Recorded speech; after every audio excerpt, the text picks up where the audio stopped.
We're running everywhere, screaming, just everything. It's just insane. And I held her hand and tried to reassure her that everything was going to be okay. I called 911. I waited and waited, and it seemed like eternity for paramedics to get there.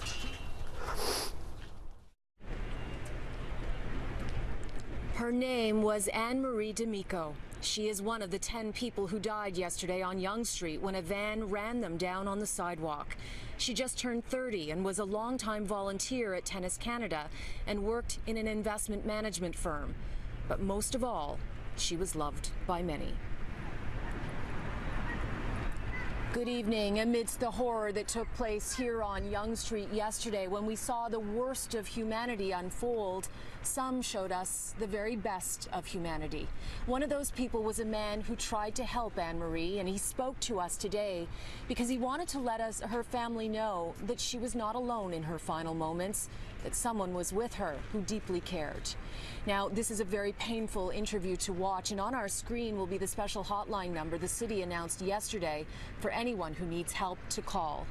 We begin now with Rob Greco, who was simply driving to work yesterday afternoon on what was a typical day in Toronto. I'm almost 3/4 of the way through an intersection, and I hear the roar of an engine beside me, and I start thinking, where could this guy possibly be going when there's a parked vehicle there? And then I see him jump up onto the curb. I see this van just start taking people out. The last person I saw was a girl by the name of Anne-Marie, and I immediately jumped out of my van and ran to be by her side. And I held her hand and tried to reassure her that everything was going to be okay. I called 911. I waited and waited, and it seemed like eternity for paramedics to get there. They finally came, and it was just chaos. People were running everywhere, screaming, just everything. It was just insane. I did what I could, and unfortunately, the first name I heard today was hers, passing away.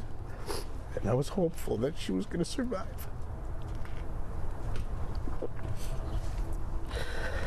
I thought it was just a mistake, a bad dream, you know, I couldn't believe it. I just couldn't believe what was happening, and I just kept wondering why. What's going on here?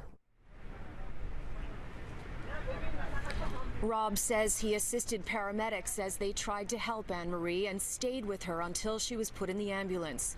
He held her hand the entire time. I brushed the hair away from her face and just stayed the whole time with her. I took a sleeping pill last night to try and sleep because I just kept replaying everything in my head, and I still couldn't sleep. And every chance I got, I was Googling her name and trying to Facebook and see if I could find who she is, or her parents, or somebody that obviously loves and cares about her, and just to let them know that, you know, she wasn't alone. And I don't know if that's any comfort to anyone when you've lost someone that you love. But that was all that I could do. I'm sorry that I wasn't able to do more to help.